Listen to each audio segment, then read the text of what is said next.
Hi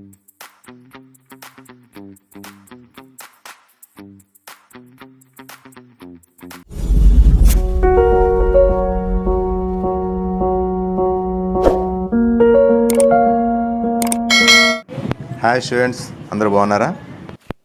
ఒకసారి ఇటు చూడండి. ఎందుకంటే ఈ లెక్క చాలా ఇంపార్టెంట్ది. కొద్దిగా ఇబ్బంది పడితే కానీ చాలా ఈజీ. చూడండి, లెక్క అభ్యాసం 14.3లో 4. ఒక చెట్టు యొక్క 40 ఆకుల పొడవులు దగ్గరగా మిల్లీమీటర్ల వరకు కొలిచి తయారు చేసి కింది పట్టిక నుండి వాని పొడవులు యొక్క మధ్యమం ఆ కింది పట్టుకున్నాడు. ఈ కింద పట్టిక ఏంటి మనకి 118-26 అలా చేసుకుంటే చూడండి. ఇంగ్లీష్లో ఒకసారి the length of the 40 leaves of the plants are measured correct to the nearest millimeters and the data obtained the represented in the following the table. Find the median length of the leaves. దీనికి hint ఇచ్చాడు. ఏంటి ఇవి? వీటి ద్వారా మనకి మధ్యగతం కట్టమంటున్నాడు. వాడు ఏమి ఇచ్చాడంటే 118-126, 127-135, 136-144, 145-153, 154-162, 163-171, 172-180. ఎప్పటి వరకు మనకి దిగువది ఏది ఉంటే దాని తర్వాత దానికి ఎగువద్దు కూడా అదే ఉండేది. ఈ దిగువది ఏది ఉంటే అంటే ఇక్కడ దిగువది ఏది ఉంటే దాని ముందు దానికి ఎగువద్దు అంటే అదేంటి? ప్రతి దానికి మధ్య లింక్ ఉండేది. ఇప్పుడు చూడండి, ఎగ్జాంపుల్గా 118-126 ఉంటే ఇక్కడ 126 ఉండేది. కానీ ఇక్కడ మారిపోయింది. చూడండి, మొదటి దాని యొక్క ఎగువ హద్దు రెండవ దాని యొక్క దిగువ హద్దు ఎప్పుడు సమానంగా ఉండేది, కానీ ఇక్కడ లేవు. అందుకే హింట్ ఇచ్చేటండి, the data need to be convert in the continuous classes. ఇది నాట్ ఏ కంటిన్యూ క్లాసెస్ కాదు. For the finding the median since the formula ఏంటంటే మనకి ఎస్యూమ్డ్ కంటిన్యూస్ క్లాసెస్ మనం ఈ విధంగా మనం మార్చుకుందాం. ఈ విధంగా అంటే ఇప్పుడు మారుస్తాను. చేంజ్ ఇంటూ వాడు ఇచ్చాడు కూడా 117.5-126.5, 126.5-135.2 ఎక్సెట్రా 171.5-180. అంటే దీన్ని మనం అబ్జర్వ్ చేస్తే ముందు దానికి ఒక 0.4 తగ్గుతుంది, తర్వాత దానికి ఒక 0.5 పెరుగుతుంది. ఎందుకు పెరుగుతుందని ఒకసారి ఇక్కడ 126కి 127కి యావరేజ్ కడదాం. 253 వచ్చింది కలిపితే. ఇప్పుడు 253 2తో డివైడ్ చేస్తే 1 టైము 2 టైమ్స్ 6 టైమ్స్ డివైడ్. అంటే ఈ రెండింటి కూడా మనం ఏం వేసుకోవాలి? 126.5. అంటే ఎగ్జాంపుల్కి చూడండి, ఇక్కడ 126.5 వేస్తే ఇక్కడ కూడా మనం 126.5 వేసి వస్తుంది. అంటే రెండింటి యావరేజ్ అది కాబట్టి. సో దీని ముందు ఏమి ఇచ్చారు? వాడే 117.5. సో ఇదెంత అవుతుంది మనకి? తర్వాత పెరిగి 135.5 కావాలంటే చూడండి, దిగువదులన్నింటికి కూడా 1.5 పెరుగుతుంది, దిగువదులన్నింటికి 0.5 తగ్గుతుంది. ఇక్కడ ఎంత అవుతుంది మనకి? 135.5, 144.5, 153.5, 162.5, 171.5. ఇప్పుడు ఏమవుతుంది? మనకి పెరుగుతుంది. అంటే మనకి 144.5, 153.5, 162.5, 171.5, 180.5. ఇంకోటి, ఈ లెక్కలో తెలియముడి ఇన్సిడెంట్ని ఇక్కడ 5 ఇచ్చాడు, దాని అది 4 అది. ఎందుకంటే వాడు 40 ఇచ్చాడు, ఇది 41 వస్తాయి. సో ఇలా నెంబర్ చేద్దాం చూడండి. 3, 5, 9, 12, 5, 4, 2. ఈ 4 మార్చండి. ఇప్పుడు మనం ఫార్ములా వేద్దాం. మధ్యగతము = L + n/2 - CF/F × H. ఇందులో L అంటే ఏంటి, H అంటే ఏంటి, n/2 అంటే ఏంటి, F అంటే ఏంటి, CF అంటే ఏంటి. ఇక్కడ ఫస్ట్ మనం ఫైండ్ అవుట్ చేయాల్సింది ఏంటి? F ఎంత మనకి 12.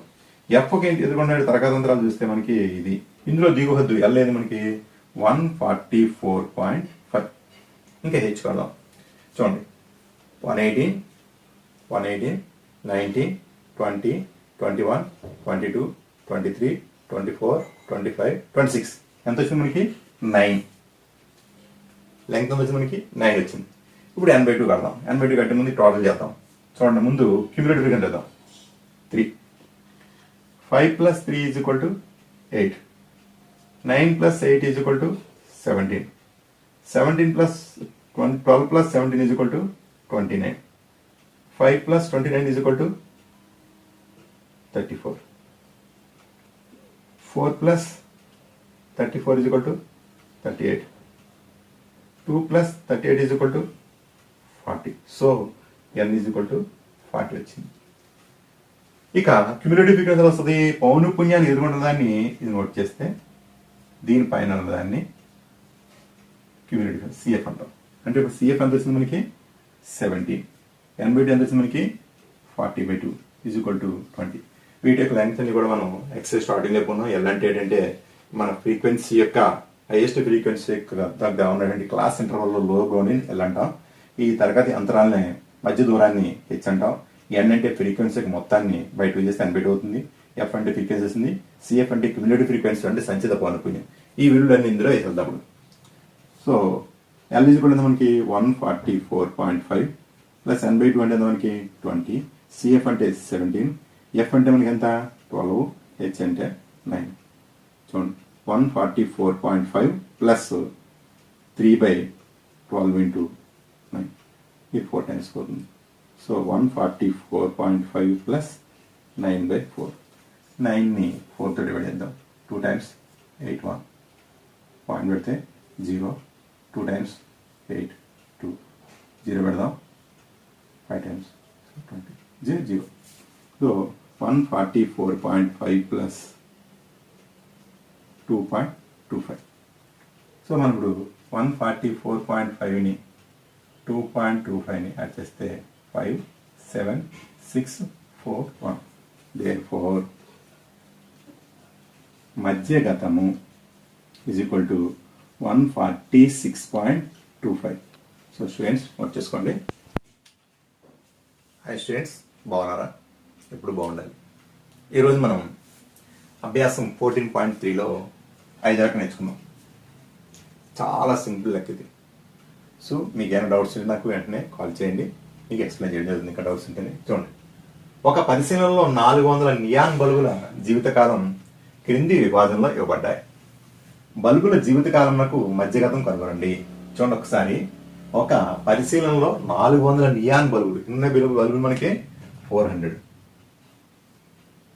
So n is equal to 400 వచ్చింది. ఈ నియాన్ బల్బులు ఎన్ని ఉన్నాయి మనకి అన్నది వాడేస్తారు కాబట్టి అదే మనకి టోటల్ వస్తుంది. సో బల్బుల యొక్క జీవితకాలం మధ్యగతం అంటే ఈ బల్బుల యొక్క జీవితకాలం మధ్యగతం కట్టుకున్నాడు అంటే చూడండి ఒకసారి. లైఫ్ టైం 1500 to 2000 యొక్క లైఫ్ టైం అంతా 14 బల్బ్స్ ఉన్నాయి. 14 బల్బులకి అంత లైఫ్ ఉంది. 2000 to 2005కి 56 బల్బులు. 2500 to 3000 వరకు 60 బల్బ్స్. 3000 to 3500 to 86 bulbs. అలాగే 3500 to 4000కి 74 బల్బ్స్. అలాగే 4000 to 4500కి 62 బల్బ్స్. 4500 to 5000కి 48 బల్బ్స్ ఉన్నాయి. ఈ యొక్క బల్బుల యొక్క జీవిత కాలం యొక్క మధ్యగతం కట్టమన్నాడు. ఇప్పుడు మనం మొదటిగా చూడండి ఏం చేయాలి, మనం సంచిత పౌనం కట్టాలి. ఒకసారి చూడండి. The following table gives the distribution of the life time of 400 neon bulb lamps. Find the median life time. Find the median life time of A lamp. ఇప్పుడు మనం కట్టవలసింది మనం యాక్చువల్గానే మధ్యగతం, మీడియం. మధ్యగతం మీడియం ఈజ్ ఫార్ములా మనకి L plus n/2 minus CF/F into H. ఇందులో L అంటే ఎంత, H ఎంత, n/2 F CF. చూడండి ఒకసారి. ఎల్ అంటే మనకి ఏంటంటే కనుగొనే ముందు ఎఫ్ కనుక్కోవాలి. ఎఫ్ అంతా మనకి ఇందులో హైయెస్ట్ ఇది. ఎఫ్ అంతా మనకి 86. దీని ఆపోజిట్ చూడండి. దీనికి వ్యతిరేక తిన్నగా ఉన్నటువంటి తరగతి అంతరాలు తీసుకుంటే 3000 to 300. ఇందులో లోవర్ బౌండరీని దీన్ని ఎల్ అంటాం. L means lower boundary is of the highest frequency. H ఈ మధ్య డిస్టెన్స్ ఎంత మనకి 500 చూసుకోండి ఒకసారి. తీసివేస్తే మనకి 2000 నుండి 1500 తీసేస్తే మనకి 500. సో మనకి ఎన్ తెలిసిపోయింది. ఎన్ అంతా మనకి 400. ఎన్ అంతా మనకి n/2 is equal to 400/2 is equal to 200. ఇక మనకు కావాల్సింది సిఎఫ్. సిఎఫ్ ఎలా వస్తుంది మనకి డైరెక్ట్గా 14 ప్లస్ 56 ఎంత చూడండి 067 ఎంత మనకి 70. ఇప్పుడు 70 ప్లస్ ఇక్కడ ఎంత ఉంది మనకి 60 130 ప్లస్ 86 216 చూడండి 6 ఇది 11 అవుతుంది 1 2. సో 216 ప్లస్ 74 089 2 కలిపితే 10 1 1 7 8 8 9. So 290 plus 62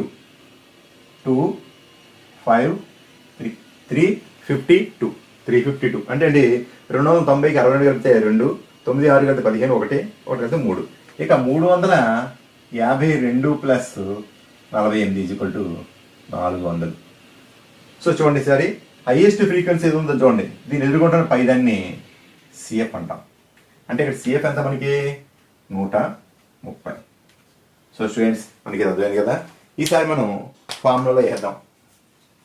is equal to L అంటే మనకి 3000 ప్లస్ n/2 ఎంత మనకి 200. సిఎఫ్ ఎంత మనకి 130. ఎఫ్ ఎంత మనకి 86. H is equal to 500. H equal 500 అయితే చూడండి 3000 ప్లస్ 70 ఇంటూ 500/86. చూడండి 3000 ప్లస్ 735 35,000/86. ఇప్పుడు 35,086తో చూడండి సార్ డివైడ్ చేద్దాం మనం.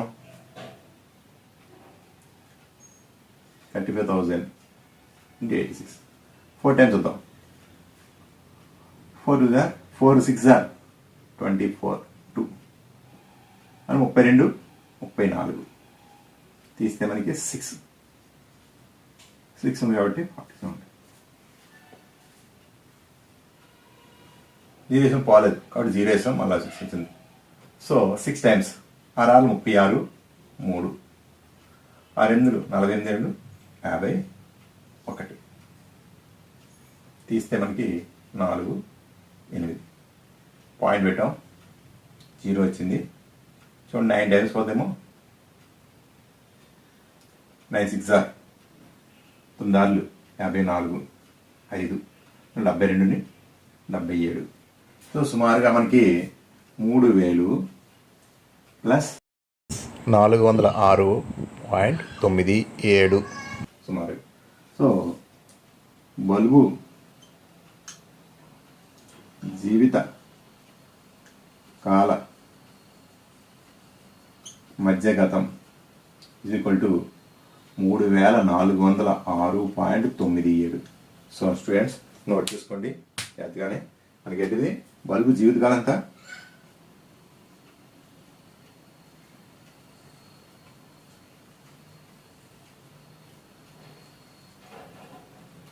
3406.97 సుమారుగా.